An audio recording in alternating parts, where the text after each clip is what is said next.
Thank you. Thank you so much, everyone, for coming.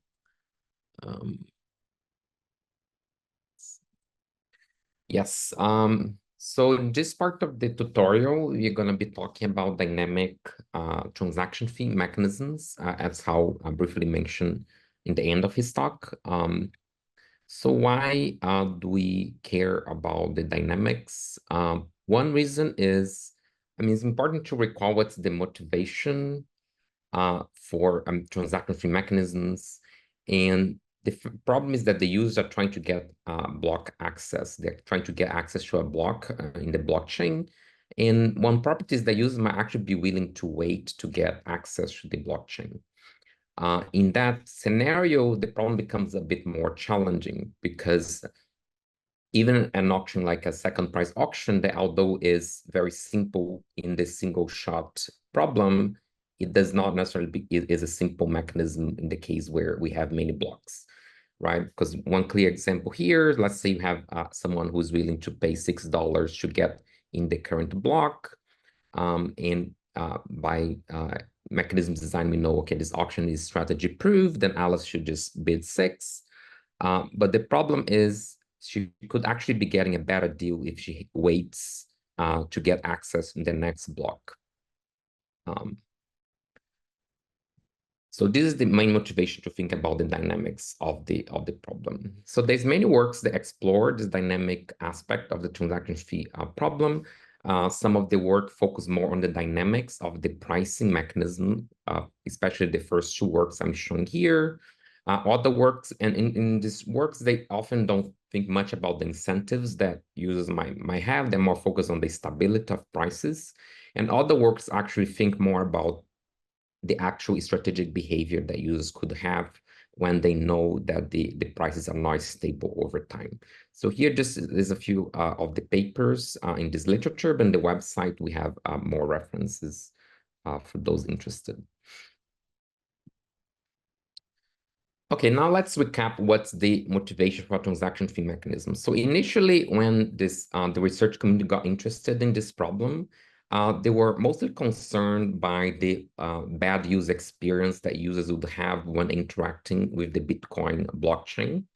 And to think about it, let's take as an example how we often think about digital transactions. So in current scenario, if you're using a credit card company or a debit card, if you want to buy a cup of coffee, you're going to interact with your credit card company, and you're going to pay a fee. More often, it's going to be paid by the merchant, and that fee is fixed. And after that fee is paid, your transaction is either rejected or confirmed. In the blockchain is much more challenging. It's actually not exactly known upfront how much you need to pay to get your transaction confirmed in a blockchain. You might have a belief that you need to pay 10 cents to get your transaction confirmed, but there's actually no guarantee that that's how much you need to pay. What would happen is if you send a transaction that has a fee of 10 cents, your transaction can still be rejected or confirmed. But more often what would happen is your transaction is going to be delayed by an unknown amount of time. If your transaction is delayed, your transaction might be eventually confirmed by 10 cents.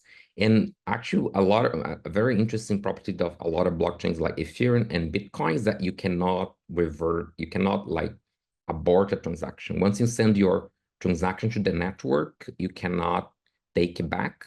What you need to do is you either really have to wait for your transaction to be confirmed, or you can increase the fee you're offering for that transaction to increase the chance that that transaction is confirmed. So as you see, we definitely do not have the same user experience we would have on a traditional digital transaction system. Now, to study this problem, let me quickly give you a model. So in general, what we have is we have many rounds. So it's a repeated game over many rounds. We're going to have n identical items for sale, which are the block spaces in the blockchain in the particular block. Here I'm highlighting identical, but later I'm actually going to challenge this assumption. And in each round, a new set of buyers are going to arrive in the system. So these are new users coming who want to have transactions confirmed. And we, as a designer, we want to design a mechanism to allocate some of those identical items. Any buyer that does not get allocated, they remain in the system for the next round. So they are waiting in the future to get confirmed. As Hal mentioned, the challenge here is that's very, I think, unique on this in the blockchain system is that although we are the designers, we cannot really we are not necessarily the ones who are going to be implementing this mechanism. We have this group of agents called miners, often called miners, sequencers, proposers. They are the agents who are actually the ones who are going to implement the allocation rule of our mechanism, and that's and they can deviate from that allocation rule, and that's where a lot of the challenges come in. So to the objectives that I'm going to focus here, one is the first one that I mentioned was that motivated this line of work is simplicity. We want mechanisms that are very simple for users. Often simplicity is related to this idea of incentive compatibility, right? We want mechanisms that are easy for users to use. Another objective is maximizing welfare. So we want to ensure that who is willing to pay the most is going to get block access. And I'm also going to challenge this assumption later on. Is maximizing welfare a good objective? So that's up to debate as well. So in the dynamic case, what we're going to focus a lot on is on posted price mechanisms. And one reason why this has becoming very popular is because they are very simple for users. We interact with posted price mechanisms all the time, and the hope is that if prices are stable over time, then these mechanisms are very easy for users to interact with. So that's one motivation for using posted prices. In the same line of simplicity, I think it's important to recognize that in addition to designing the mechanism, a lot of the success on blockchain systems to provide good user experience, they actually coming from we call tools to help guide users on how much they have to bid in the mechanism. So here I'm showing an example of Ethereum gas tracker. So this is a software, like a web page, you can go online, and this system is gonna show to users how much they should expect to pay to get that transaction confirmed. So here you're gonna say, oh, if you want your transaction confirmed the next 30 seconds, probably you have to pay 4 gas units. If you're willing to wait 10 minutes, you can maybe pay half of that. So here I'm just showing you that in addition to design mechanism, I think there's an opportunity to think about how we can design tools that can help users interact with the mechanism we're designing. And these tools have been very important in the Ethereum blockchain, in the Bitcoin blockchain as well.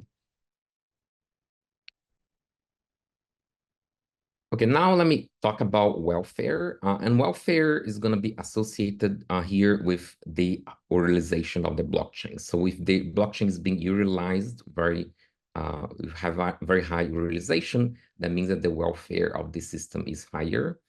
And before, so here I'm showing a cutoff. So this was a cutoff where Ethereum transitioned from an auction-like first price mechanism to a dynamic posted pricing mechanism. And before, when it was a first price auction, you'd see these very high instabilities on the realization. You see a lot of blocks would be empty because the market clearing price would be constantly changing between different blocks, and because agents would be being strategic about how they bid, you'd have a situation of a lot of blocks were not being very high utilized. When we transition to dynamic pricing, the realization became much more stable. And the Ethereum blockchain uses a dynamic posted price mechanism that's actually willing to sacrifice half of the realization. Later, I'm going to show why we have this target of half realization. In exchange for using half of the block space, we actually provide them better price stability. And I'm going to show the intuition of why we see this happening in the Ethereum blockchain. Now, going back to the fundamentals, so we are trying to compute dynamic prices, right, for a block space, and fundamentally, what we want to have is that we want to compute the market clearing price. Right? If you could know what the market clearing price was, that would be a great price to set the block space. The challenge here, though, is that the demand curve for block access is constantly changing, right? At 1 p.m., you might have a particular demand curve. At 2 p.m., you have a different demand curve, and your mechanism doesn't know what's going to happen in the future. So you have to design a way to try to track where the demand curve is going. But intuitively, that would be the ideal scenario. If you could know where the demand curve would be, then you could compute the market clearing price for the mechanism. Now let me go to the mechanism that's currently used in Ethereum that I showed that cutoff in the graph where it transitioned from an auction to a dynamic posted pricing. What this Ethereum uses this in this proposal EIP 1559 proposed by Buterin et al. Where the mechanism works as follows. So each block contains a posted price, so it's a fixed price. And the miners, they can only include transactions in a block that report a budget or a bid of that's at least that posted price. So think a transaction as being the following form. For example, if you have a money transfer transaction, you have a sender, you have a receiver, the value that's being transferred, and the transaction has a budget, which is the maximum they are willing to pay to getting access. And the budget is basically the bid. And if your transaction is included in the block, then you pay the price as long as the price doesn't exceed your budget. And the mechanism computes the posted price for the next round using a pricing rule. So we have the current price. In the end of the block, the mechanism is going to compute a price for the next block based on what it observes in the current block. Now let me show you what the pricing rule for EIP 1559 looks like. So what the pricing rule looks like is the following. So we have the current price, and now we computing the next price. What the EIP does, it's gonna target a realization of the blockchain to be half of the maximum capacity of a block. So we have a target of half, and the realization is how much is a fraction of the block space that's currently being filled on the current block. And if the realization the current block is above target, then the price for the next block is going to increase. And here we have a magic constant where in the theory is roughly 0.1. And if the realization is below target, then we are going to lower the price. So it's a very simple mechanism. We're basically looking how much realization there is in the current block and defining how the next price is going to be based on that.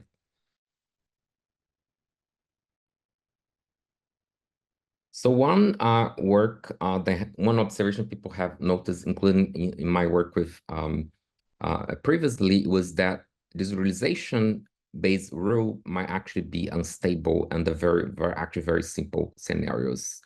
And why is that problematic is because recall the main motivation for studying transaction tree mechanisms to have a good user experience. And if users are patient and they know that the prices are unstable, they are gonna start to think about strategic behavior, and that would be counter our goal of provide a simple mechanism. And for example, in the following example where we have 50 block spaces and we have 100 users that are willing to bid 10, it's not hard to see that the prices are gonna never converge to a stable price. You always gonna have these jumps in the pricing of the block space over time. So in the same work, we have also look on other ways you could actually implementing price rules that hopefully could be more stable. One example was to actually use the actual budgets that were reported in the transaction. So you look on the welfare of your block, and then you look on the average value of the transactions that are in your block. And by doing that, you could scale the next price as a function of the current welfare of the block. Why was that interesting is that you can actually argue that under some scenarios that would actually allow your mechanism to converge to a stable price. So for example, in the same example as before, if whenever we start at a price, let's say if you start at a price above 10, your mechanism is always going to convert to a price below 10. And once it reaches a price below 10, it eventually, you can argue that the mechanism is going to eventually converge to the price of 10. So by using the actual information of the transactions included, you can actually allow the mechanism to convert to a stable price over time. And again, that's better for user experience because now there's no point in users being strategic because they know that the prices are not going to vary a lot in the future.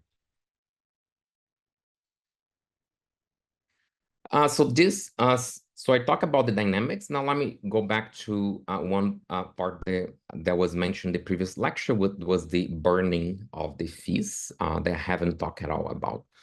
So why is burning necessary? The problem is if you don't have a burning of the fees, is that whenever a value of a buyer is smaller than the actual price that the blockchain is quoting, the seller could collude with that buyer to say, well, if your value is smaller than the price, then the seller asks the buyer to bid the current price. And if that buyer is included, he's going to pay more than he's willing to pay, but the seller promised that he's going to refund the difference. So there is a strong assumption here that the seller actually knows the value of the buyer, but nonetheless, that could be something that could happen.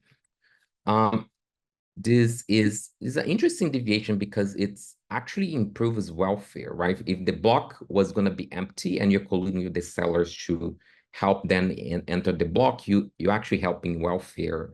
But the community has considered this type of deviations kind of undesirable, even though it's helping the welfare. So I had to mention that even with burning, there is still opportunities for some collusions happening. So for the case where the values are smaller than the price, there is really no point in colluding with the buyers. But when the case where buyers have a value above the current posted price, the seller could still benefit from deviating from the mechanism. For example, if the buyer has a Bayesian belief of the actual values, he could actually impose a reserve price that's higher than the current posted price. And that could be very easy for him to do by saying, I'm not going to include transactions that are below a particular number that's above the posted price. So he could actually enforce a reserve price that the blockchain would not be able to prevent. And in fact, it is in fact the case that currently most of the blocks in the Ethereum blockchain, they are sold outside the posted pricing mechanism. So there is a auction outside the blockchain called MEV Boost that allows miners to sell the rights to auction their blocks. So they auction away the whole block to this to a different agent in this MEV Boost auction, and currently more than 90% of the blocks are auctioned outside the transaction fee mechanism on the blockchain. So there is still opportunities for miners to implement outside mechanisms in the blockchain, even with burning of fees. So let me conclude with some opportunities for future work, which I find quite exciting. So I mentioned the main motivation for transaction fee mechanisms and thinking about them is this to design mechanisms that are more simple for users. And okay, what's a good definition for simplicity? It's not immediately obvious. You might have directions like thinking about no regret algorithms as a way to model simplicity. I mentioned the role of tooling to help users to bid on these mechanisms. which has not been much explored, but they have really contributed a lot for the user experience in this system. So I think thinking more about tooling and how tools could help these mechanisms convert to better equilibria, I think that could be very exciting area of research. In this talk, I mentioned that all the slots, all the spaces in the blocks, they are identical. In fact, they are not identical. By that, I mean that the assumption is that the value for getting access was like one number, but in fact, the buyers, they might have different values for different spaces in the block. And that's kind of very similar to what we see in online advertising, like in Google search. Advertising might have a higher value for being in the top of the search, and that's kind of very similar to what we see in the blockchain. Because of smart contracts, we have contracts where some agents might have a very high preference for being the first transaction in the block. They call that top of the block preference. And in general, this top of the block value, the value you're getting from being the top of the block, is much higher than the posted price that the mechanism is. And that's one reason where the posted price is actually, in fact, always underestimating how much agents are willing to pay, because the values for being different parts of the block is very different. So I also mentioned the aspect of welfare as being one objective. There is nowadays a very big concern in blockchain systems about the fairness of transactions. So some transactions, they might involve, for example, manipulation of other users. That's called the MEV problem in the blockchain system. And then a welfare maximizing argument would say, well, we should give block access to who is willing to pay the most, but that person willing to pay the most might actually be manipulating someone. So that's the question, should we really be maximizing welfare? So for example, in this work with David Parks, we look on different ways you could sequence the order of transactions in the blockchain, where it does not really make a case that we basically focus on fairness. We're not saying that we should be ordering by who is willing to pay the most. So the focus here was really about fairness, and by doing that, in fact, you may end up with allocation of block access that's not maximizing welfare. So thank you very much. So this ends the second lecture. Now we're going to have a 30-minute break and come back for the third lecture about extensions of the transaction-free framework, and with a panel discussion with very exciting researchers on this area. Thank you.